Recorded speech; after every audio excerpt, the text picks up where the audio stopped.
은혜 가운데 카자흐스탄에 또 이렇게 단기 선교를 잘 다녀왔습니다. 기도해 주셔서 감사합니다. 카자흐스탄에 가서 느끼는 것 중에 하나는 이질감이 없다는 겁니다. 왜냐하면 그 사람들은 민족이 135개 민족이 모여 있어요. 그러니 135개 민족이 모여 있기 때문에 다양한 사람들이 그냥 이렇게 모여 있어서 그 사람이나 우리나 서로 별 이질감 없이 그렇게 선교지를 다녀올 수 있었습니다. 예전에 우리나라에 서양 사람들이 와서 복음을 전할 때 양귀신이라고 그랬거든요. 차이가 많이 났잖아요.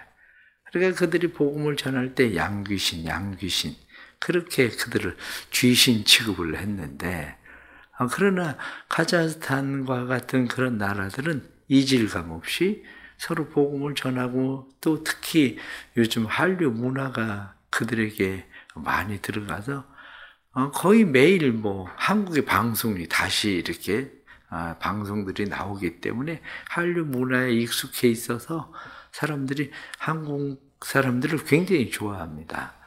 한국말을 조금 하는 사람들에게 한국에 갔다 왔냐 물어보면 그 사람들은 아니다, 갔다 온 게 아니라 그냥 방송 보고 한국어를 배웠다, 이렇게 이야기할 정도로 그런 나라입니다. 우리나라에서 처음에 선교사님들이 들어왔을 때에 여러 가지 어려움들도 있었지만 특히 우리나라의 이 술, 담배, 도박, 이것이 굉장히 문제가 심했었죠. 왜냐하면 한국 사람들이 모여서 별 할 일 없으면 집이라고 조그만한데 그 조그마한 방 안에서 겨울에 담배를 피면 오소리굴처럼 완전 그 집 안이 담배로 가득 차 있고, 그리고 할 일 없는 사람들이 술을 먹고 술 주정하고, 뿐만 아니라 할 일 없으니까 사람들이 그 화투를 치면서 그게 도박으로 변해서 도박이 되고, 그러니까 선교사님들이 와서 한국에 와서 한 일들 가운데 하나가 술, 담배, 도박, 이 세 가지를 금했죠. 이 세 가지를 금하게 되니까 복음을 전하는 일에 이게 담배를 피는 사람들이 교회를 나오고 싶은데, 술을 마시는 사람들이 교회를 나오고 싶은데, 이 사람들을 받아들이기 위해서 술, 담배, 그것도 그냥 허용하자. 그래서 교단 가운데 한 군데는 교회를 다녀도 술, 담배도 괜찮다, 허용을 했었죠. 그런데 실질적으로 술, 담배를 허용을 하고 나면 그 사람들이 교회로 들어올 수 있을 거라고 생각을 했는데, 술, 담배를 허용하고 났는데도 불구하고 교회로 사람들이 들어오질 않거든요. 왜냐하면 예수를 믿는 사람들이 기본적으로 생각하는 것이 그래도 뭔가 구분이 돼야 되지 않나.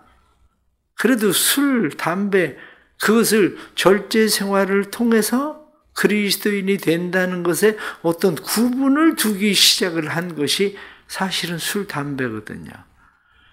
예전에는 술 권하는 사회, 그래서 우리나라가 술을 권하잖아요. 계속 잔 돌리고 술 권하고, 그래서 다른 사람이 완전 취해서 고주망태가 될 때까지 그냥 먹이는 그런 사회였는데, 이제는 술 권하는 사회는 아니죠. 뿐만 아니라 지금은 담배를 피는 사람들이, 흡연하는 사람들이 설 자리가 없어요. 집에서도 못 피게 하지, 베란다에서도 못 피게 하지, 밖에서도 길거리에서도 사실 이제는 담배를 피는 사람들이 의외로 많지는 않아요. 종종 보는 것이 젊은 사람들, 여자들이 길거리에 담배 피는 걸 요즘은 오히려 더 봐요. 옛날 어른들은 이제는 그렇게까지는 하지 않습니다. 왜 이런 말씀을 드리느냐 하면, 교회라고 하는 것이 때로는 이게 담인가 울타리인가, 그런데 높이가 어느 정도인가, 이게 경계인가, 두르지 못하게 하는 건가 라고 하는 차이죠. 사도 바울과 그리고 바나바가 복음을 전하러 다니면서 그들에게 예수 그리스도를 주로 믿어라, 그리고 복음을 전했습니다. 그들에게 복음을 전하고 있을 때에 안디옥으로부터 사람들이 와서 그들을 방해합니다. 그들에게 회방하는 일 가운데 하나가 뭐냐면 율법도 지켜야 된다. 예수를 믿어도 율법을 지켜야 구원을 받는다. 이렇게 이야기를 하게 되는 거죠. 이 일로 인해서 그들과 함께 심한 다툼이 일어나요. 그래서 2절 말씀 보면 바울과 및 바나바와 그들 사이에 적지 아니한 다툼과 변론이 일어난지라. 이 다툼과 변론이 심하게 일어납니다. 이 일로 인해서 예루살렘으로 가서 이야기를 하자. 이렇게 해서 예루살렘에서 사람들은 모여서 회의를 하게 되죠. 그래서 6절 말씀 보면 사도와 장로들이 이 일을 의논하러 모여. 이 일을 의논하기 위해서 사도와 장로들이 모여가지고 그러면 어떻게 해야 되느냐? 이방인들이 교회를 들어올 때에 그 사람들을 어떻게 받아들일 거냐 하는 논의를 하게 됩니다. 그때 바리새인들은 그렇게 이야기합니다. 바리새인 중에 5절 말씀 보면 바리새파 중에 어떤 사람들이 일어나 말하되 이방인에게 할례를 행하고 모세 율법을 지키라 명하는 것이 마땅하다. 그렇게 그들은 바리새인들은 주장을 하죠. 베드로가 이야기합니다. 그렇지 않다.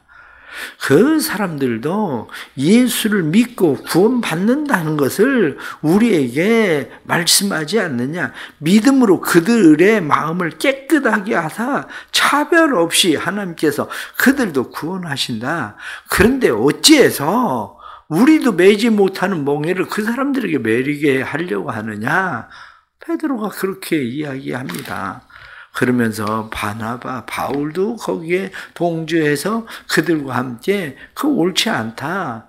울타리를 낮춰야 된다. 이렇게 이야기를 하는 거죠. 울타리를 낮춰야 된다. 담을 좀 제거해야 된다.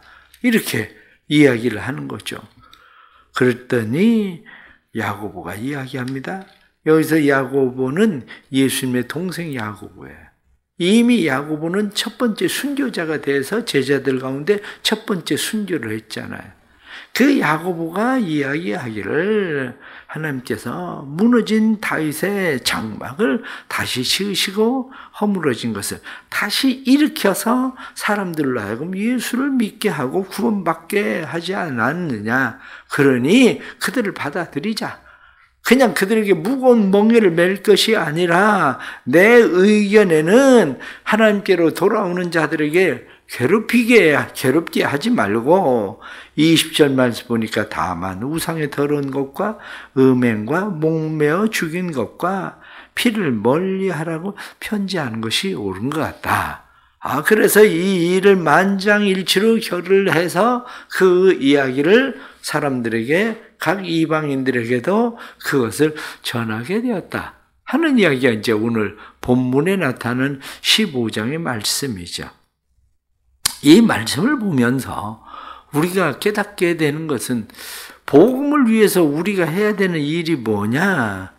복음의 걸림돌이 되는 것들은 제거하고 담과 울타리를 낮춰야 된다는 거죠.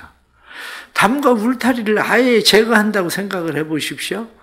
담과 울타리를 아예 제거하면 세상과 교회의 구분이 없어져요. 우리 집에 담이 없어요. 담이 없으면 어떻습니까? 울타리가 없으면 어떻습니까? 경계석이 없으면 어떻습니까? 구분이 안 가요. 왜냐? 오늘도 새벽에 보니까 낮에도 한낮에도 보니까 우리 아이들이 앞에다가 차를 세웠어요. 거기 색깔 경계석이 있어요. 인도가 그 블록을 깔은 데는 그건 우리 땅이에요. 이거는 우리 땅이고 이쪽은 인도고 분명하게. 그런데 거기에 만약에 경계석이 있으면 거기에다가 차를 세우지는 걸쳐서 차를 세우지는 않겠죠. 왜냐 내 땅 아니니까. 그건 들어가면 안 되는 거니까. 그런데 그게 없으니까 사람들은 마구 차를 그냥 아무렇게나 세우잖아요. 새벽에도 이미 오시면 여러분들이 누군가가 차를 세워 있는 것을 보게 될 거예요. 그 왜 그러냐? 경계가 없으니까 그래요. 세상과 교회도 마찬가지입니다. 사람들은 울타리를 다 없애는 것을 좋아할 수도 있습니다. 담도 아예 없애는 것을 좋아할 수도 있습니다. 그러나 그렇지는 않습니다. 왜냐하면 사도들이 결정하잖아요. 최소한 울타리는 있어야 되겠다. 최소한 담은 있어야 되겠다. 다시 말하면 경계석은 있어야 그래야 이게 구분이 되는 거지. 그 경계석을 뭐라고 이야기합니까? 내 의견에는 하나님께로 돌아오는 자들을 괴롭게 하진 말고 그들에게 우상의 더러운 것과 음행과 목매어 죽인 것과 피는 멀리하라고 그렇게 결정을 하자. 이렇게 해서 그것을 만장일치로 결정을 했다. 그렇게 성경이 말씀하고 있는 거죠. 그렇다면 담과 울타리를 낮추고 경계석을 세우는 일들을 위해서 우리가 해야 되는 일들이 있는 거죠. 그게 뭐냐? 가장 첫째가 자기 생각이 고정관념을 버리는 겁니다. 우리에게 익숙해져 있는 일들. 사실 익숙해져 있으면 변화가 쉽지는 않습니다. 왜냐? 사람은 익숙한 걸 좋아하거든요. 그래서 익숙한 걸 좋아하는 사람들은 자기 중심일 수밖에 없다는 거예요. 자기 민족, 자기 나라 중심일 수밖에 없다는 거죠.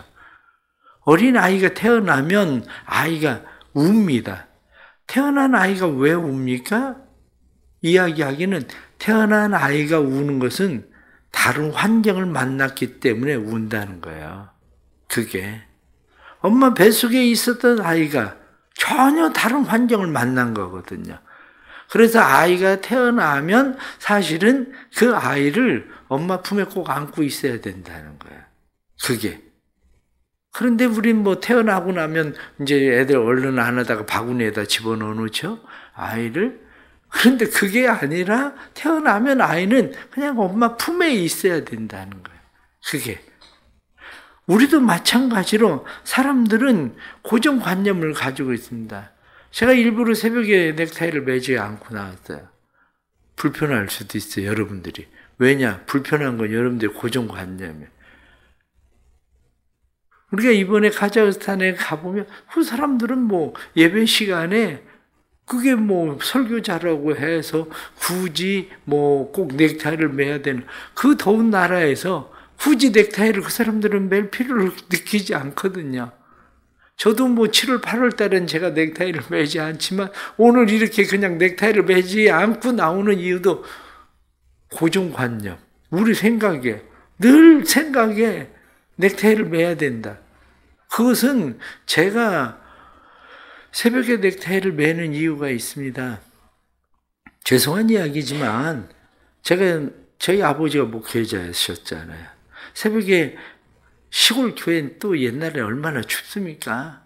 시골 교회 막 춥고 그러니까 두꺼운 잠바 입고 넥타이 안 매고 아버지가 새벽에 나오셔서 예배를 드리는 그 모습을 제가 쭉 보면서 제 마음에 느낀 게 어떤 생각을 느꼈냐면 제 마음에 그래도 하나님 앞에 예배 드리는데 너무 저렇게 그냥 양복이 아니라 그냥 저렇게 잠바 그냥 아무거나 걸치고 나오는 건 아닌 것 같다 싶은 생각을 그때 했었어요. 그런데 처음에는 넥타이를 안 매도 어떠냐라고 생각하겠죠. 그러나 여러분 다릅니다. 왜 다르냐면 제가 아침에 넥타이를 매고 새벽에 나오는 것과 넥타이를 매지 않고 편하게 나오는 거 그거 별거 아닌 것 같아도 제 스스로 제가 하나님 앞에 나가게 하는 이 일에는 저에게는 그게 조그마한 경계석이 되기도 하거든요. 그러한 일이. 그래서 넥타이를 매는 거지 뭐 꼭 그렇게 해야 된다고 얘기하는 건 아닙니다. 마찬가지로 우리에게 익숙해져 있어요.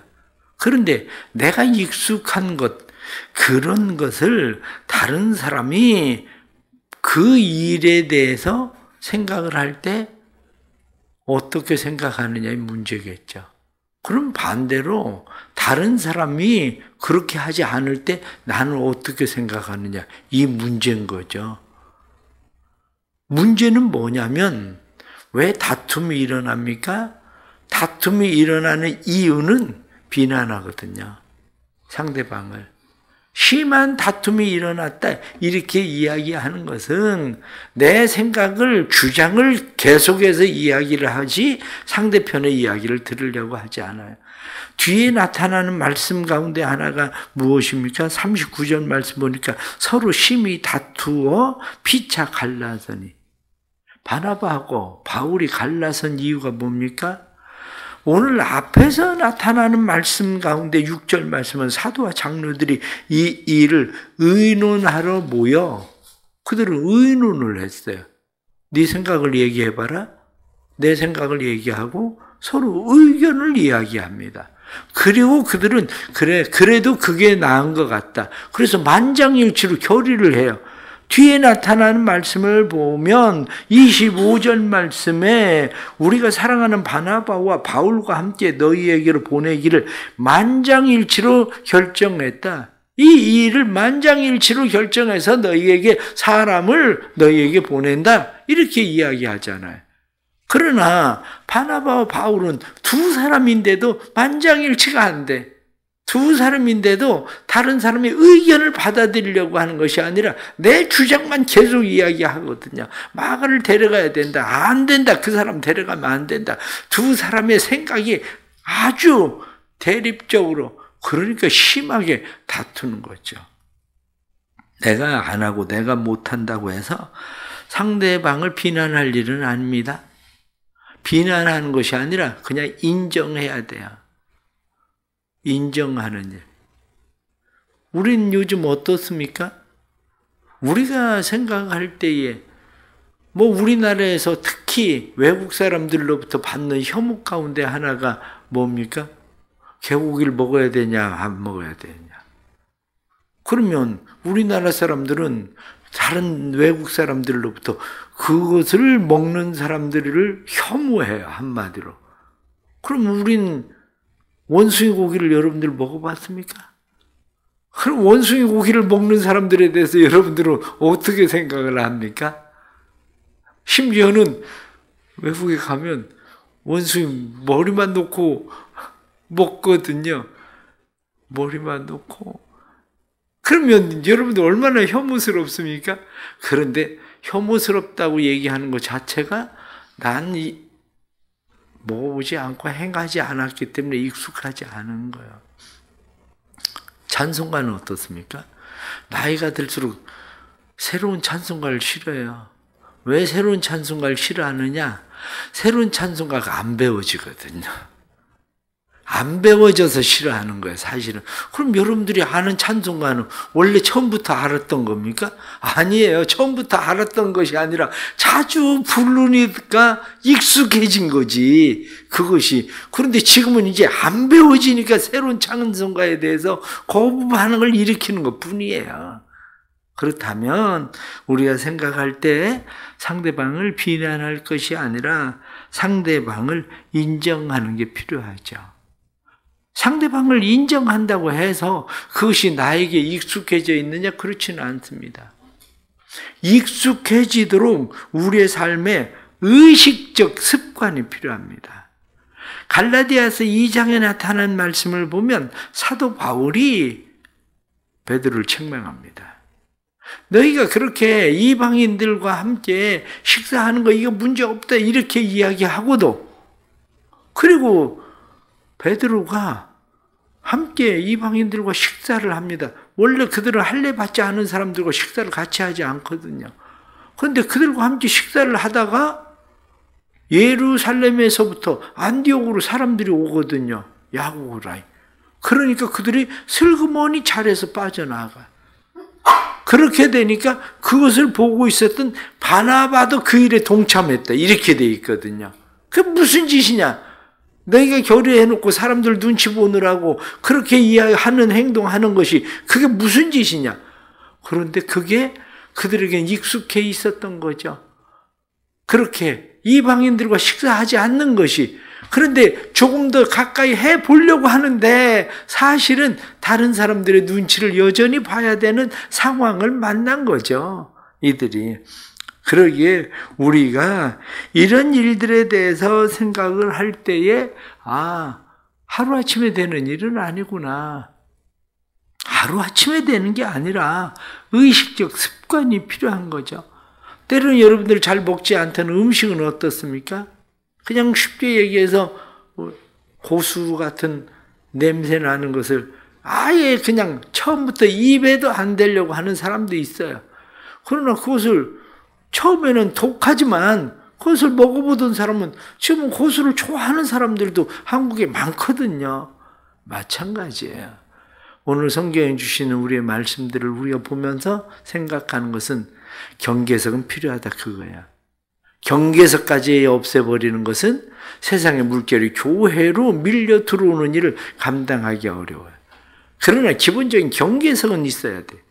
교회가 울타리를 낮추고 담을 낮추는 일은 필요합니다. 왜냐? 이방인들이 예수 그리스도에게로 돌아오는 일에 대해서 우리가 받아들이고 그들로 하여금 예수 그리스도의 복음을 받게 하는 일에 그러한 일들은 필요하다 하는 거죠. 그런데 이 일을 위해서 우리가 해야 되는 일은 심하게 다투는 것이 아니라 서로 의견을 이야기하고 논의했다. 성경에 말씀한 것처럼 논의가 필요한 거죠. 비록 바나바와 바울이 갈라졌지만 하나님께서 그래도 그것을 선으로 바꾸시는 하나님께서 선으로 바꾸셨지만 우리의 삶에 다툼이 아니라 우리에겐 서로 의견을 이야기하고 그리고 그 일을 어떻게 하면 교회가 좀 더 담을 낮출 수 있을까? 교회가 어떻게 하면 울타리를 낮출 수 있을까?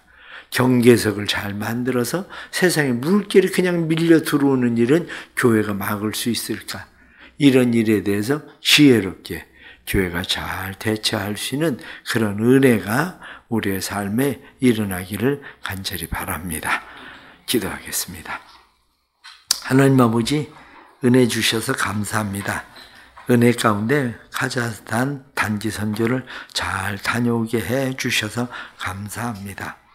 때로는 우리가 하나님을 위한 열심히 담을 너무 높이고 울타리를 튼튼하게 치는 그러한 일이 되기도 합니다.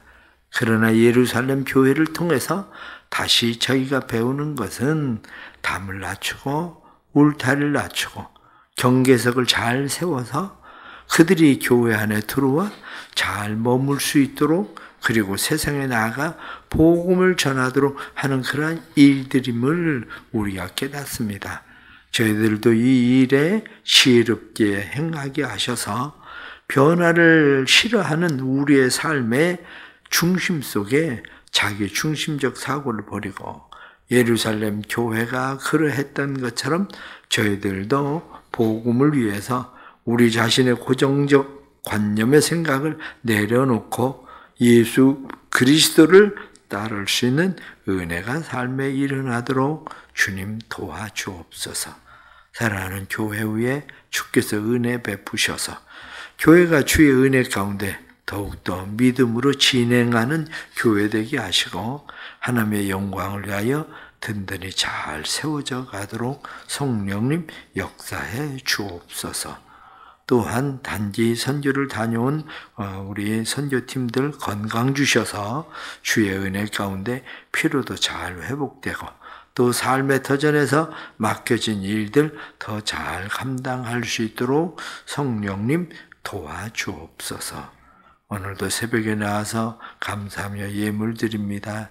사랑하는 아들을 지켜주시기를 소원하며 드리는 예물을 받아주시고 눈동자처럼 지키시고 보호하시는 하나님의 은혜가 떠나지 않고 일천번제로 정성을 드리는 성도에게 은혜를 베푸셔서 이들의 사랑과 정성이 주님을 향한 사랑과 정성이 되도록 주님 도와주옵소서. 오늘 하루도 주님의 능하신 손에 우리를 맡깁니다. 우리를 책임져 주시고 예수 그리스도의 생명의 풍성함을 오늘도 누리도록 도와주옵소서. 예수 그리스도의 이름 받들어 간절히 기도드리옵나이다. 아멘.